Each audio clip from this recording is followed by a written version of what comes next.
Welcome everybody to the Red G Fox channel. Thank you for joining us today. And on this show, we're going to talk about, for some, a surprise that there was a show called Sanford minus the Son several years after Sanford and Son ended. Now, in this series, Sanford Arms is scrapped. There's no such thing as it. Fred and Lamont never moved. They never sold their house. There was no landlord. None of that stuff happened. It basically goes from Sanford and Son to Sanford.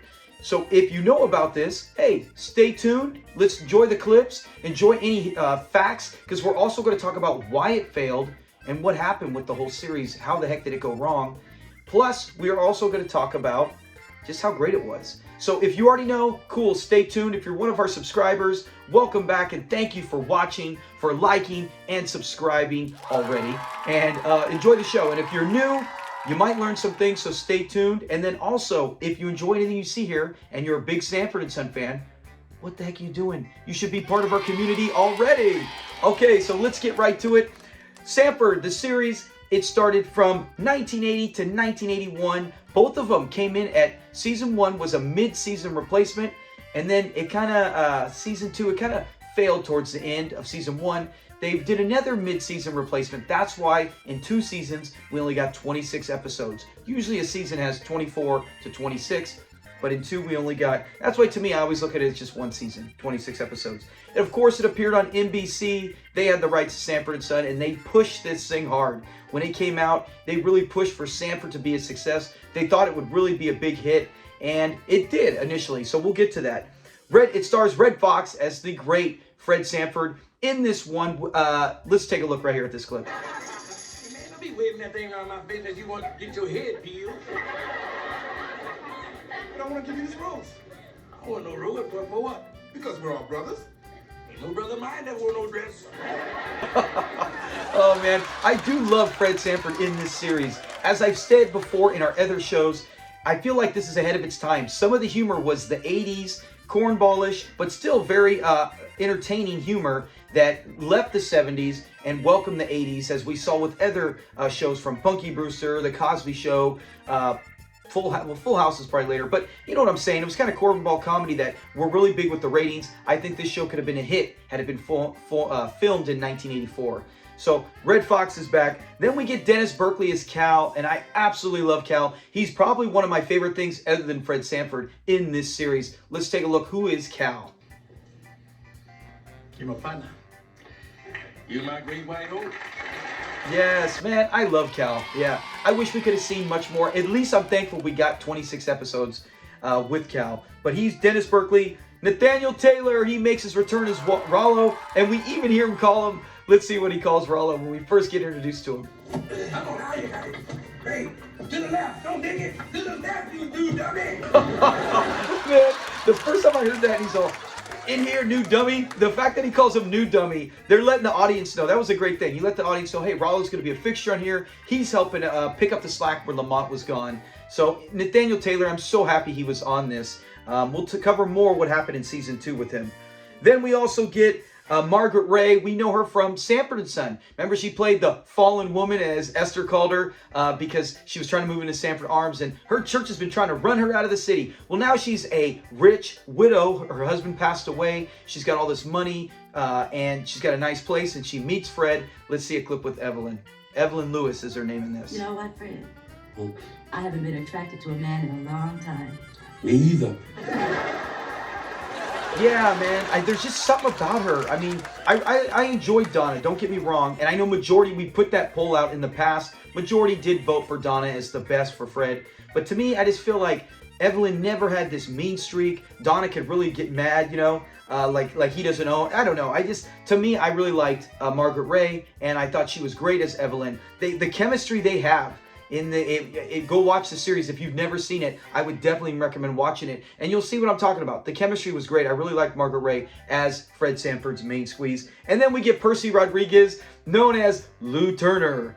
Allow it to breathe. Yeah, he's back here as her brother, and man, they get some good dialogue. It's usually little tidbits here and there, but let's look at a clip from him. How colorful. All the time I thought there was something between you two. No, there's nothing between us two but you. Yeah, man, him and Fred have some good scenes back and forth, and it's amazing how young he looks when you actually let him look like his age, unlike with the gray mustache and the gray hair from when he was Lou Turner and he had to arm wrestle Fred. So that's kind of the main cast. You also get Clara. She's the maid, and she's cool. She's actually been in Sanford and Son several times. One time she was like, I think, an aunt. Maybe when it was one of the ones, she was one of the background aunts who didn't talk much. She was also in the episode where Fred gets his church. And remember, they come in. If you look at the crowd right behind, sitting in front of the police officer, Officer Jimmy, she's right there in all pink, I think, sitting there. So she's been in Sanford and Son as a background or a small time part. Now she gets a big time role, and she's pretty good. I spent the whole morning on my hands and knees cleaning. Well, if you're that close to the dirt, you need no doctor. We're gonna ugly it away. Her and Fred go back and forth, kind of like she feels like she's trying to do the Esther role, where everything's just insults back and forth. It doesn't have the same magic, and like I said, we'll cover what happens to her with season 2. But I think she was a nice addition. She was something fresh, something new, and I'm surprised she did not catch on. But she was the maid. So that's the main core of the cast right there. So the series picks up where we see Rollo, like we just saw earlier, where he's like, you new dummy. So they're setting up and he's trying to get ready for a sale. And he meets Evelyn. She comes to buy some stuff and all that jazz. We know he's gonna meet her, and that's the setting for her. But the biggest addition is when we meet Cal. He comes in and he just is the nicest guy. He comes and Lamont's gone. And that's where he is. He's in the Alaskan, working on the Alaskan pipeline. I just can't see. I remember he wanted to go on a tramp steamer where he was going to go around the world. So I could see this happening where Lamont said, hey, I can make some cash. It does fit, right? It's just weird throughout the whole series. We always see Lamont and Fred like this, and it's hard to see that now. But it does fit because we know Lamont maybe he got on a whim. So he's gone. And Cal comes and he met Lamont and he brings Fred some warm drawers. Hi, stranger. Hi, strange one. As a gift. And look, Cal's got some cash, $2,000, and he's looking to get in his own business. And Fred's like, hey, let's look at that clip.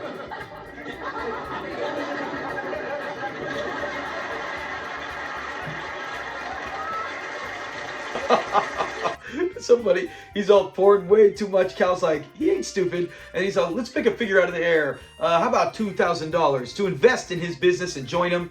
And one condition. I love the one condition. I'll tell you what, you throw meals, you got yourself a deal. Meals?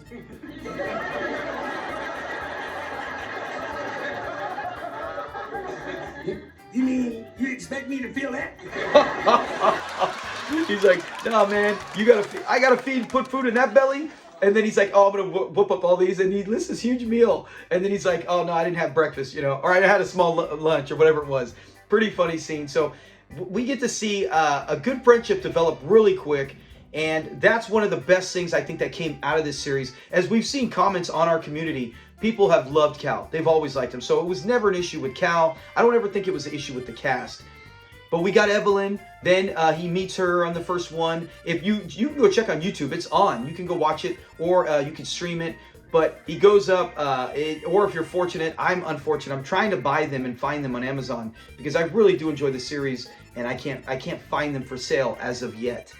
But he's got, so we got Rollo, we got Cal, we talked about Evelyn, he meets her, he ends up he could have got a bunch of money from her, and he turns into being an honest man, and she can't believe it. They get instant chemistry. An honest man. Well, not ordinarily. What's coming over me? I must have a few. And he wants to give her an apple like Adam and Eve. Then we meet Sissy, that's her daughter. We got Cliff, who comes into the show later on. That's Esther's son. Remember, and that's always weird to me, is that Daniel was her son. But then it turns out, if you look at it, you're like, okay, maybe, they're too old, but you're like, maybe Cliff was their biological son, because you changed the name. And if you look at it, Cliff kind of does remind me of Woody. Like, he looks more like Woody and looks nothing like Daniel. So to me, in my crazy imagination, I feel like this is a new character, a new person, and it's Cliff, not Daniel, because nothing about them. He doesn't even act like Daniel did. So he's in the show, and I really enjoy Cliff. Throughout the show, season 1, really, you got Cliff, Rollo at times, but Cal, Fred, and those are the 4 main pieces. And I think they have great chemistry. And it's so disappointing to hear that it did not pick up. So those are the ones you got in the show. So with this cast, you have a really strong writing, and I think the lines are delivered near perfection. It's such an enjoyment to see it. So it's such a shock as why it did not pick up success. Later, towards the end of season 1, the ratings were dipping, and it was dropping outside the top 30. At no time did Sanford and Son ever do that. It was always top 10. You know, top 5, top 3, two times. And then it dropped, I think, 27th in season 6. The ratings did go down. But no time was it out. It was out of the top 30. Well out of the top 30, which was kind of a shock. But then NBC, they're like, they stopped and they're like, let's take a break and let's retool this whole thing. And to me, that's when it goes south. They still have good episodes. Sammy Davis Jr. Directs one episode. I can't remember if he writes it, but he directs one, and he even stars in one at the end of season 1 to try to save it. And to me, that's one of the best episodes. If you watch any, I would say the one where Sammy Davis Jr. Actually performs at Evelyn's party. That one's amazing. Cal goes on a diet, and or when he's trying to get a girlfriend, he has to try to lose weight, and they go to the singles club with him, Rollo, and Fred. Oh my gosh, that is top notch. That would be a great Sanford and Son episode. So they made great, memorable episodes, but for some reason, it just didn't pick up. I don't know. If people just felt like, hey, where's Lamont? Maybe they didn't. It was, like I said, ahead of its time. The 80s humor, and people were still maybe holding on to some of the 70s type. And they said, this is nothing like, because it's not like Sanford and Son. It's not. I mean, besides not having Lamont, Fred feels completely different. Completely different. Well, let's get to season 2. What changes they made? Back in Grand Prairie, all the people say people from the big city are cold. Fred Sanford. So now you're in season 2. The worst thing they could have done is they took it from Saturday and put it on Friday night. And Friday night was Sanford and Son night. It dominated the ratings, the top show. We've talked about in the past how good it was. So they thought, hey, let's put it there. Maybe they'll strike lightning again. And it didn't happen. It did not happen. Friday night is killer for some shows, and it was for Sanford. But they retooled everything. So Evelyn now got reduced to a side character. She was his fiance. Now she's his girlfriend. And you don't see her as much at all. Cliff, he was in the opening credits. If you see it, he'll be in his name is opening credits. Yet he was only in 2-3 episodes. Very minimal. So you're taking Sissy, Winston, Evelyn's brother, Evelyn's daughter, Rollo, they're completely gone now. They're written out and not even talked about. And if you watch it where it's kind of just random, like if you watch an episode here or there, you might see it on YouTube or something, you wouldn't realize that. But when you watch it in chronological order it was released, you go, hey, wait a minute. Where are these people? And they don't even mention them. And I think that's a terrible move. Terrible move. I know you have to shake things up, but maybe get new writers, maybe not put it on Friday night. Maybe try anything but removing great characters such as Rollo. And I can understand maybe Sissy, but Cliff and Rollo should not have gone anywhere. Cliff lived in the house, for crying out loud. But what else they did is we got Aunt Esther. She was in the season 2 debut, 2-part episode. And I love that one where it turns out Fred and Esther, by a mistake on the marriage license, are actually married. I recommend go look that up. I think that's on YouTube. You got to see that one, or you can stream it. But that one's hilarious. Esther's back, and she's in great form. Her and Fred are right back at it, back and forth again. Then there's also the Smitty and Hoppy. They returned for a handful, maybe 4 or 5 episodes. We just talked about that when we were talking about the police episode we did on our channel. But they're back, and it's so funny seeing Hoppy with the, almost like the Mr. Brady permed hair, kind of the curly hair on it. But yeah, they look great. They're still doing their jobs. They're still just as funny as ever. And then Grady, that's one of everyone's favorite characters. Grady comes in. So you can see in the show, Bubba had made an appearance. They're whipping out the big guns. They're like, hey, season 1, we didn't have these. We wanted to go a whole new regime, and they felt it like it failed. Even though I personally, comment below, did you enjoy season 1? Have you seen it? If you haven't, please go watch it, and I promise you won't be disappointed. I think with age, it's gotten even more appreciation. But then season 2, you bring in the big guns, all the Hoppy, Smitty, Esther, Grady. You cut back some of the other characters, and then you completely drop. You should have never got rid of Rollo. You completely dropped, and the ratings didn't do any better, especially on Friday night. It actually got worse. And it got so bad, they only showed like 4 or 5 episodes, and then that was it for January or February. That was it. They didn't continue in March, April, and then in the summer when it was kind of slow, they dropped in the remaining episodes to finish out the show, and that was it. So they have, if you go look up the one where you get to meet Cal's mom, and this is what I'm talking about when I say they changed Fred. I feel like they make Fred a whole new person, and I think they evolved him for the times, which was great. In that episode, Cal's mom does not know Fred is black, and he comes a man of color, as they say, and she finds out he is, and she kind of plays it off. But throughout the episode, you could tell that she has something, and then she finally admits to Cal, that man's colored. You know, she doesn't like him. He's not colored, he's black. Colored or black, what is the difference? Well, depending on who you say it to, about 15 stitches. And Cal's like, I don't care if he's black, white, yellow, green. You know, he's a great person. And Cal stands up to it. And, you know, I'm talking about the episode. Eventually, you will have episode breakdown because I'll cover all Sanford episodes. But it's really good. At the end, Fred goes, hey, you know what? And this is the only time in show history where he uses the N-word, and it's not meant as a joke, right? It didn't get any laughs either. He says... I was a kid in St. Louis. I remember one day I was coming home from school, and a bunch of white kids started chasing me. Called me nigger and everything out of name. And one of them got out behind me, and one of them pushed me over the other one. He says, you know, these kids were calling me the N-word. He says it, and you see a great acting performance from Red Fox, being emotional and being serious.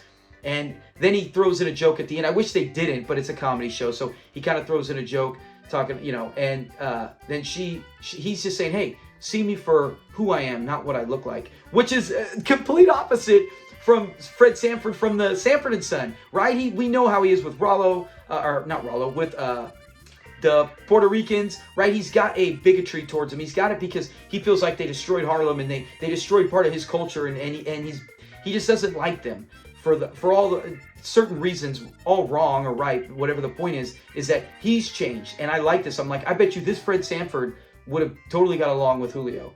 And so they did change him, and I think for the best. So go watch that show, see what you think, and I would definitely recommend that episode. But that's what I'm saying. They took some more serious in several episodes in season 2. It was a whole new approach, completely different from season 1, but both of them really good.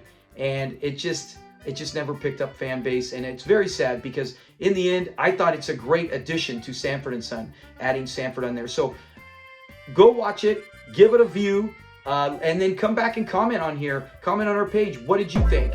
And if you have seen it, what did you think?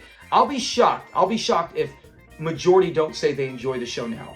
If they say, you know, because I didn't see it. I mean, I didn't even watch it. I was just a kid. I wasn't going to watch it then. But I'm like, I didn't even know this show existed until probably about 5 years ago.